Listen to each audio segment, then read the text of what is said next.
So I'm David Gadd, this is Jess Glynn. We'll be talking about our research project today. We're talking sharing findings from the Making Change Meaningful study. We've been working on that study now for 4 years, and Jess is going to continue with the study for another 3 years as part of a PhD. So we're in a good place today to give you some hot-off-the-press findings and discoveries. The study is, at one level, an evaluation of the outspoken talking therapy service delivered by We Are Survivors, for male prisoner survivors of sexual assault. But it's also much more than that. We're also trying to answer some deeper questions about the kinds of change that's possible for men who've had very terrible things happen to them and have also committed some very serious offences. And just to reiterate the trigger warning that Chris gave at the beginning, if you do find any of this upsetting, particularly some of the content that is about men who perpetrated harms and had harm done to them, then don't be afraid to either step out or put some earpods in or talk to somebody else. We won't mind if you're not concentrating on what we're saying. Research has involved interviews with the professionals delivering the outspoken service. It's also involved an analysis of statistical data that tracks clients' scores on measures of mental well-being, and finally it's used in-depth free association narrative interviews at 3 time points with male prisoner survivors who have completed the outspoken programme.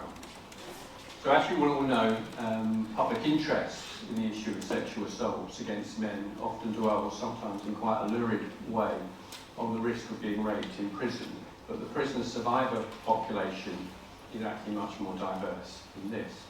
The link between sexual trauma and offending is often multi-directional for boys and men.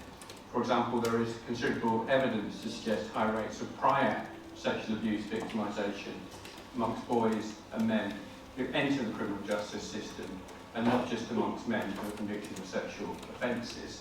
High rates of sexual trauma have also been evidenced in studies of men involved in joyriding, in arson, in paramilitary and gang-related retribution, in burglary, illicit substance use, making obscene phone calls, and of course domestic assaults.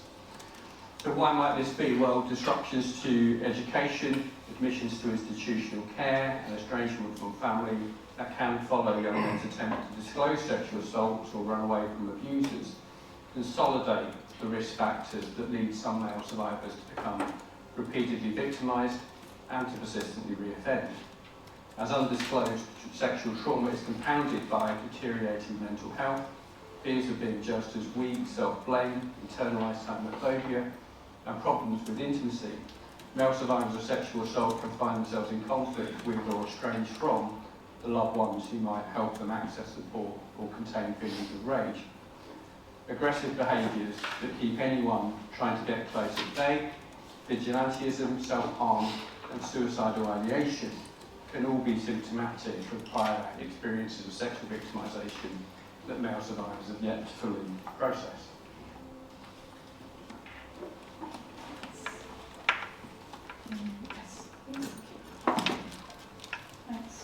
So as David has just outlined, these are the crisis points at which male prisoner survivors often approach the outspoken talking therapy service. The service is guided by Home's 3-stage model of trauma-informed therapy. This demands that no other therapeutic work should even be attempted until a reasonable degree of safety has been achieved by the survivor. Basic emotional and physical self-care must be redressed before any attempt to explore past trauma. This includes sleep, eating and exercise, but also the control of post-traumatic stress symptoms, including self-destructive behaviours. Only once clients have stabilised mentally should they attempt to face the past. This involves reconstructing the trauma to slowly reassemble a narrative from what can seem like fragmented or frozen components. This re-narrativization can sometimes induce a descent into mourning, as survivors grieve multiple losses, including the loss of bodily integrity that abuse inflicts, the premature loss of childhood innocence, the absence or deaths of important people in their lives, and the painful discovery that some relationships once presented as loving and caring were in practice acutely exploitative. Thereafter, clients in trauma-focused therapy begin the central task of the 3rd stage, reconnection. However, this can be a particular challenge for certain prisoners, given how restricted their access is to people that they can trust. point was elaborated on by all the professionals we interviewed. This included therapists, prison staff, trustees, and members of the executive team. Across these interviews, practitioners described both the realities of the prison environment and the meaningful opportunities the programme creates. Prisons are unsettling spaces, marked by overcrowding, constant surveillance, and cultures that can make disclosures of vulnerability risky. All features of prison life that make the delivery of a trauma-informed service particularly difficult. However, within these constraints, Outspoken is widely regarded as a valued service, which creates pockets of psychological safety. The service helps men to develop grounding and mindfulness techniques, and enables many to speak openly about their experiences, often for the very first time. Practitioners consistently highlighted how even small positive shifts, such as reduced volatility, healthier coping strategies, greater empathy, or newfound self-understanding, represent significant steps forward in contexts where such changes are routinely difficult to come by. They also highlighted the creativity and commitment shown by Outspoken therapists. They adapt their practice to ensure clients feel safe enough to explore difficult emotions. They draw on box breathing techniques and progressive muscle relaxation, as well as using mindfulness, craft activities, and psychoeducation to support emotional regulation and stability. However, the nature of prisons can sometimes make this more difficult to deliver. Outspoken therapists must also anticipate that their clients' progress in therapy may be disrupted by frequent prison transfers, limited therapeutic spaces, and the triggering features of daily life on the wings. As a prison chaplain noted, prisoner survivors can't just go and have a private phone call, or go around to somebody's house, or go for a walk by the river, like you and I might, to decompress. Consequently, some Outspoken clients do use illicit substances after therapy sessions to manage overwhelming emotions, presenting additional challenges to both prison staff and therapists alike. In turn, some prison staff may be cautious about the emotionality of the sessions, fearful that therapy may open up a can of worms that neither they nor prisoners are equipped to deal with. So it's against this backcloth that Outspoken therapists contend with irregular client engagement and considerable attrition among those referred into the service. So Outspoken accepts referrals where the client has any previous trauma, whether that's sexual or otherwise. And this protects survivors of sexual trauma from being outed as such to other prisoners. So around half of those referred into the Outspoken service eventually reveal that they have suffered a sexual assault. And that amounts to around 325 prison survivors per year for the years 2021 to 2025, so kind of 4-year data set.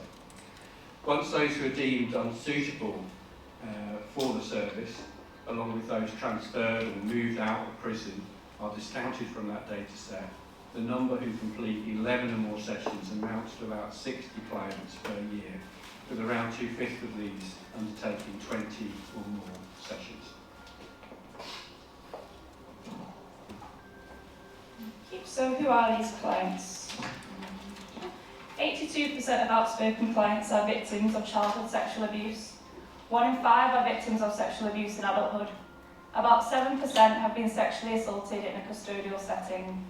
And around 40% of clients are serving time for violent offences, but many have diverse offending histories. 1 in 5 clients are serving time for sexual offences, though this figure is likely to be higher, given that 1 in 10 clients refuse to disclose their index offence at first assessment. Different subgroups of prisoner survivors also have different levels of engagement with Outspoken. Men from minority ethnic backgrounds refer to and engage with the service at lower levels relative to prisoners who identify as white British. Gay and bisexual men refer to the service at rates higher than might be expected given the demographic profile of the UK's prison population. And those with convictions for sexual offences tend to engage more with the therapy once it has started than other groups of prisoners. And of course, levels of engagement also impacts on how much benefit clients can get from therapy. We analysed the anxiety, depression and PTSD scores of 387 Outspoken clients who had undertaken 2 or more therapy sessions over a 3-year window. Therapy attendance ranged from 2 to 40 sessions and averaged at just under 12 sessions. Our statistical analysis found that the majority of survivors of sexual assault who attend Outspoken do secure statistically significant improvements in their mental well-being. This is true irrespective of index offence, survivorship history, sexual orientation or faith. In other words, all client groups that attended Outspoken benefited from the service. We also looked to see how many clients had reliably recovered or deteriorated as assessed against the NHS IAP talking therapist criteria. According to IAP, a client is deemed reliably recovered if they move from above to below caseness on all relevant measures and show reliable improvements without deterioration on any measure. Using this criteria, we also found plenty of good news. We found that around 50% of clients do in fact reliably recover from anxiety and depression. This is in line with targets set by the NHS for reliable recovery to be achieved in at least 50% of cases who undertake talking therapies for anxiety and/or depression. This is quite remarkable given the additional barriers to therapeutic progress many prison face compared with the general NHS population. Additionally, very few reliably deteriorated across all three measures, just 3 out of 1,050, though 27 clients did experience reliable deterioration across 1 or 2 measures. This good news does come with a slight caveat, so PTSD is harder for Outspoken clients to recover from. Only a third of those who attended 16 or more sessions reliably recovered from PTSD, but this is unsurprising given the complexity of the issues faced by the Outspoken client group, and how criminalisation and prison conditions contribute to poor outcomes on PTSD as measured in the PCL5.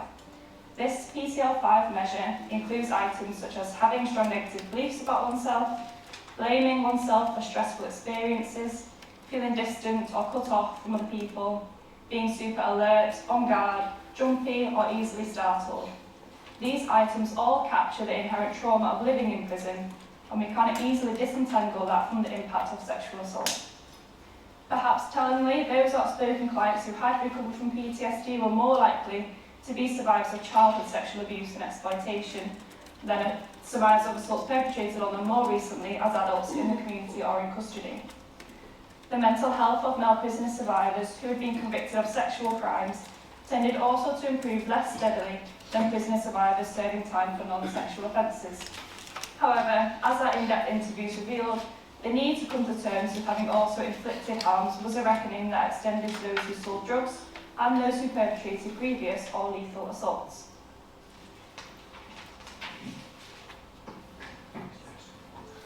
So we're moving to talk about the qualitative part of the study now, but just to summarize what Jess has said, the numerical measures of mental well-being barely do justice to the complexity of the change being contemplated by users of the service. So we interviewed 12 of these clients over 3 time points using pre-association narrative interview techniques. 6 of the 12 Outspoken clients we interviewed had killed people, 2 had killed their partners, and 4 further had hospitalised people. 2 had committed sexual crimes, 1 against a sibling and 1 against a woman assumed to be girlfriend. 5 were involved in dealing Class A drugs, at least 5 had perpetrated domestic assaults, 2 were involved in kidnapping, torture and armed robbery. All but 2 had suffered child sexual abuse, 6 in institutions, 5 had been abused in criminal justice settings, in board schools, youth detention centres, police cells, prison, 2 during their most recent prison sentence. And Outspoken was the first time that 2 of these participants had told anyone at all about their abuse. The other 10 men had on average gone 29 years between the first time they were abused and accessing the service, so 29 years. All were struggling to come to terms with harms perpetrated against them and harms they themselves had inflicted, the 2 things connected there. Ash, who was sexually terrorised by an older half-brother, had not only sexually assaulted his younger siblings, but had also discovered upon his conviction for murder that the woman that he had stabbed was also sexually abused by her father. Years after his imprisonment, Lewis was still grappling with the trauma of mutilating and kidnapping an innocent man, having since seen photographs of the man's scarred face that revealed the gravity of the torturous assault he and his associates had inflicted. And it was when such unthinkable knowns could be contemplated that prisoner survivors became extremely grateful to their therapists thanking them profusely for changing or saving their lives. This salvation included becoming less substance dependent, processing their victimisation for the first time, recognising that the sexual abuse that they were subjected to wasn't their fault, weathering difficult disclosure journeys, and coming to understand a lot more about themselves, including acknowledgement of aspects of good character. Stabilisation activities helped survivors recognise the symptoms of PTSD, like flashbacks and nightmares and panic attacks, and to sit with feelings of uncontrollable rage that might otherwise have culminated in attacks on fellow prisoners and prison staff perceived to have slighted them. Some men needed the full 20 sessions just to feel stable. So here's one. Liam, a survivor of over a decade of sexual abuse in institutional care, had reduced his heroin use and self-harm, but still couldn't discuss his motives for murder with us. Though invaluable to him, his therapy had sometimes taken place in full view of other prisoners and was disrupted by prison staff, leaving him with an additional sense of grievance. Likewise, Zane continued to experience intense flashbacks post-therapy, recalling the sounds and smells of being raped with a crowbar as a child. Zane had turned to boxing and heavy substance use as a teenager to conceal his enduring fear of emasculation. Lewis, who had been raped in prison, had learned to respond to any slight with heightened aggression, determined to get in there first if threatened. Through therapy, he had become confident in expressing compassion towards those bullied into doing things they may not want to do, as he had been. A more radical transformation was depicted by Aidan. He was serving 14 years for the murder of a man he found in bed with his ex-wife. Therapy had helped Aidan untangle the big ball of emotions successive experiences of abuse in institutional care and criminal justice settings had afflicted him with, compartmentalising his trauma into manageable parts and enabling him to let go of some of the tougher protector personalities that he assumed. This, Aidan said, stopped him from wanting to hurt someone again and to destroy their brains merely to leave a message to everybody else in the prison so they could see it.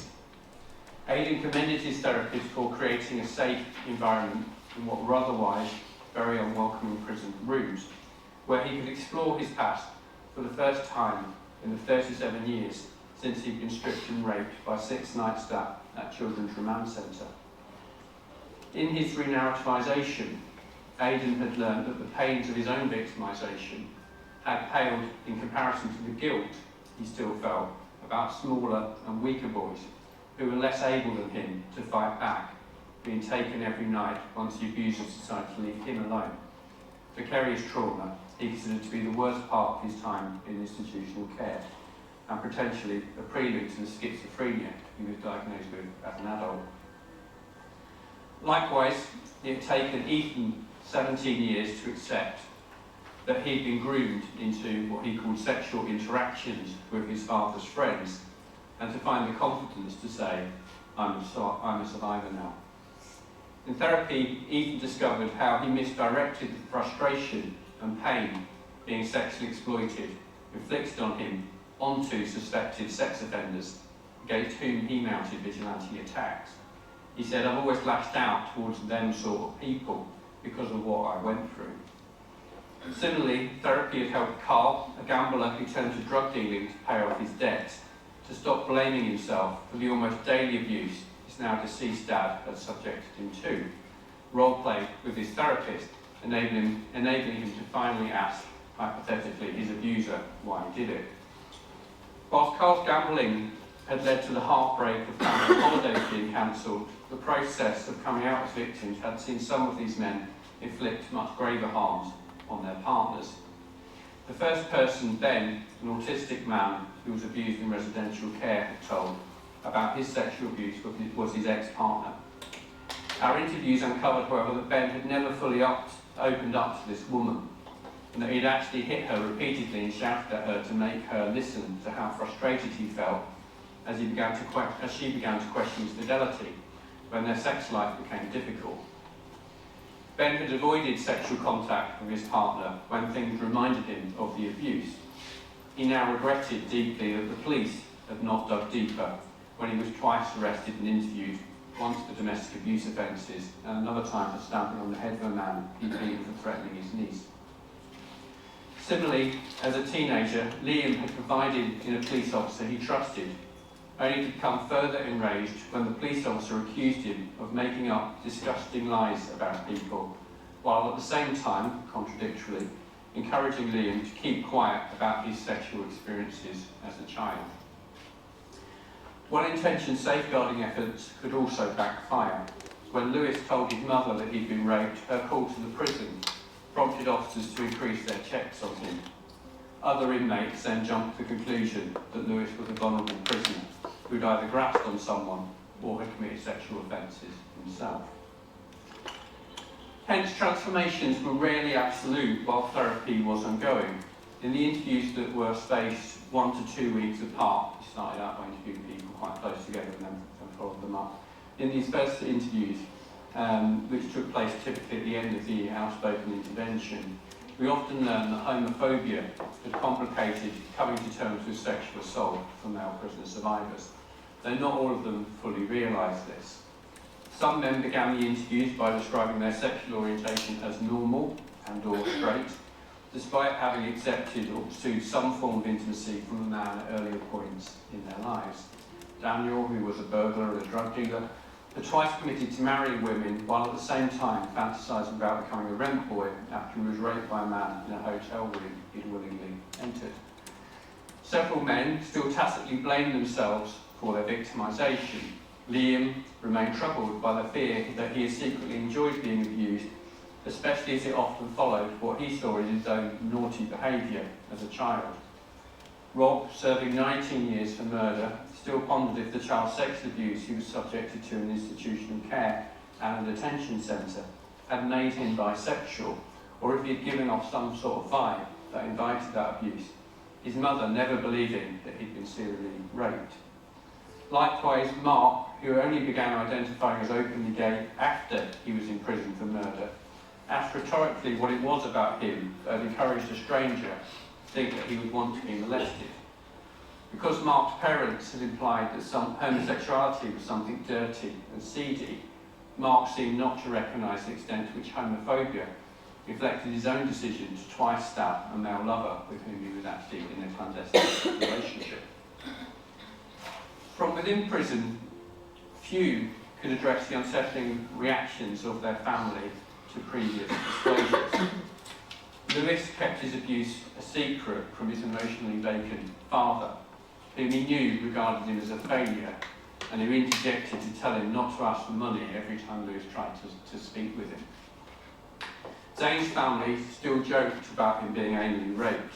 This had caused him to laugh or smile in a troubling and discordant way whenever he tried to recount his horrifying ordeal. Never having been able to take what happened to himself seriously, Zane became vulnerable to grooming into county lines drug dealing by older men who claimed to love him as a little brother. These men drew Zane into the abduction and torture of a young man who tried to buy cannabis from them. And when these men threatened to rape the victim they'd abducted, Zane felt too paralysed by fear and failed to intervene. Tragically, some of the men only confronted what happened to them when they discovered their own children were being abused. After Rob's children were taken into the care of his sister-in-law, it materialised that they too were being sexually abused by their older cousins. Upon learning his worst fears had been realised, Rob went absolutely mad as the hurts of his past were opened back up again. One of his daughters was found to be cutting herself, which Rob described as a horrendous living nightmare that fueled murderous retributive fantasies for him in prison. Another common nightmare for male victims of institutional child sexual abuse was the discovery that their abusers were no longer alive. For Ben, as for others, this was a source of resentment that was routinely triggered by news coverage of arrests of high-profile sex offenders. Some of the most embittered men we interviewed revealed the intricacies of the challenges therapists face in unravelling fantasies of revenge that men imagined would magically right wrongs. Male survivors repositioned as misunderstood moral heroes, saving other potential victims by physically teaching perpetrators a lesson.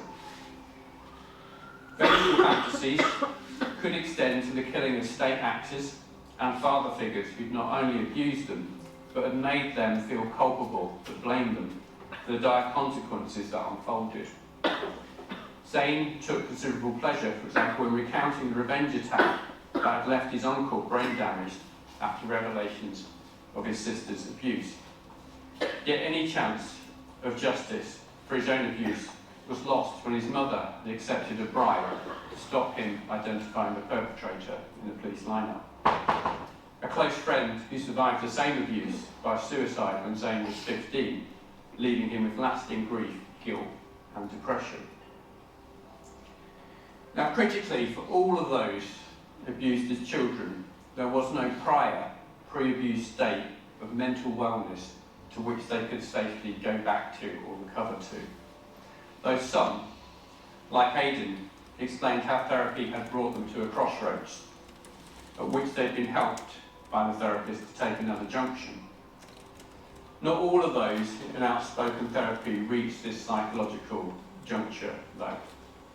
Liam, who had to survive on his own as a care leaver, living homeless and offending to support his family from the age of 16, was outraged to have been offered just £4,000 in compensation after his abusers avoided a conviction. Now almost 50, he's sickened by the way sex offenders get wrapped up in cotton wool, his words, and disgusted to discover that he had, in the course of trying to evidence that he could be a good prisoner so he could get parole, he'd been allotted work caring for a pimp who had sadistically raped a woman.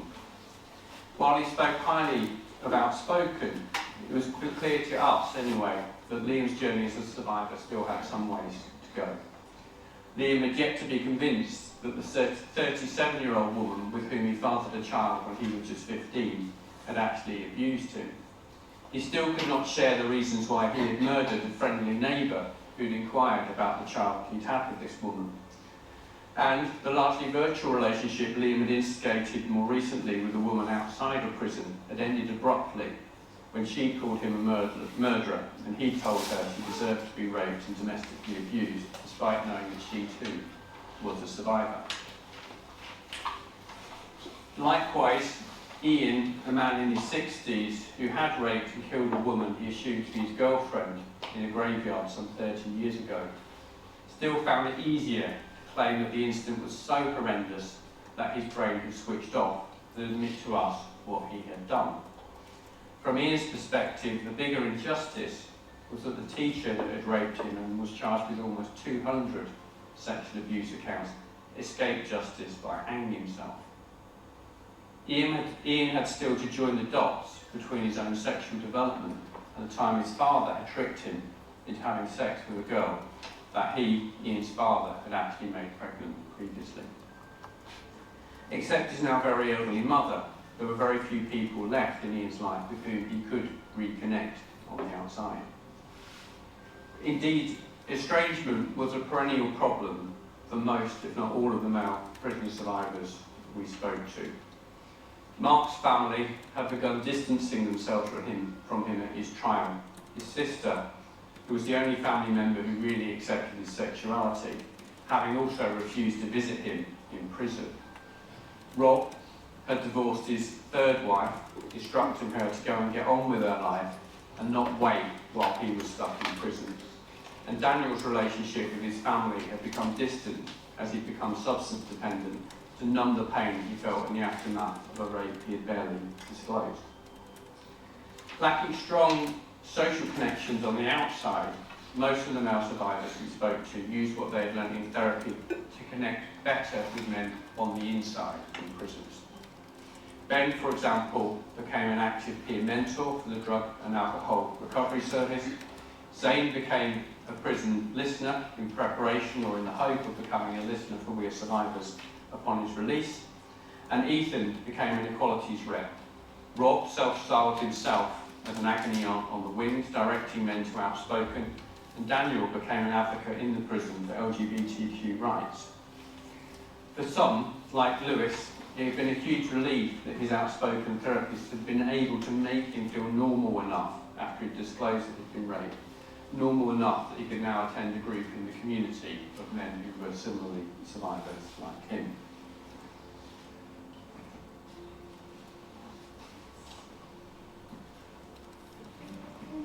Okay, to recap then, our analysis revealed that the mental well-being of male prisoner survivors of sexual assault significantly improves when 11 or more trauma-informed sessions are undertaken. With 16 or more sessions, half of clients reach the NHS threshold for reliable recovery on anxiety and depression, in line with the NHS target, though less often for PTSD. Though internalised homophobia, together with assumptions about the ways men should embody dominance, invulnerability, and emotional stoicism, pose additional barriers to recovery for male survivors in prisons. However, therapy can help to challenge these expectations. As clients learn self-acceptance, they begin to work to change the cultural norms in male-dominated institutions that are otherwise resistant to change. Nevertheless, it is important to recognise that for male prisoner survivors, men who have typically endured repeat experiences of victimisation, exclusion, trauma and criminalisation, brief therapy alone cannot reasonably be expected to resolve all their presenting problems. Across our sample of 12 men who had completed Outspoken, just over 2/5 achieved reliable recovery against the NHS criteria. 3 showed partial improvement, and the remainder showed no change or were non-cases at baseline. Some men began therapy only scoring high for depression or anxiety, and these men tended to recover more fully than those who entered therapy with multiple presenting mental health difficulties. But in none of these cases was recovery straightforward, nor should anyone expect it to be. So we've covered quite a lot of ground there, almost at the end, but let's put it a different way. So when recovery is reduced to, as the crow flies, statistical measure of a journey, that is going to be, in reality, rarely ever linear. It's going to involve many kind of false starts, misconnections, and the crossing of often bewildering social and emotional landscapes that survivors take en route to a destination that can never really represent a return to some kind of harmonious, pre-abusive homestead. Then we do all of those that are brave enough to enter therapy a massive disservice. It's just not that linear journey, is it? So delivering to male prisoner survivors, and this is the work that this service does, entails overcoming significant obstacles that include the lack of therapeutic spaces in prisons, security concerns, the difficulties of keeping who is accessing the service confidential, and the significant social and emotional hurdles that survivors face in coming forward in institutions where it's dangerous for men to admit vulnerability. And within institutions that sometimes tarnish male survivors with the stigma associated with people convicted of sexual offences, there are actual limits as to how much prison-based therapists can aid recovery, and there are also limits as to how transformative therapy can be for clients subject to justice systems that do not recognise the many harms previously inflicted on those who typically commit the most serious crimes. I think that is what our sample of interviewees is, people that commit some of the most serious crimes. All the prisoner survivors that we interviewed were, given the gravity of their offending, highly unlikely to ever be totally free of surveillance from the state and the risk of recall to prison. All, however, were deserving of therapeutic support. So again, all were deserving of support without doubt. All had experienced sexual violation and the injustice of no one being held properly to account for it. So without offers of support for this past victimisation, men subject to imprisonment are liable, really liable, to regard their punishment as unjust and become resistant to undertaking the emotional labour needed to contemplate the various harms that they've inflicted on others. Empowering male survivors to become outspoken about the abuse that they have suffered is a crucial first step, in holding both perpetrators and institutions, there are a lot of institutions in this, to account for the harms done to victims, including really inadequate responses to their disclosures. Again, that was something about through so many of the interviews.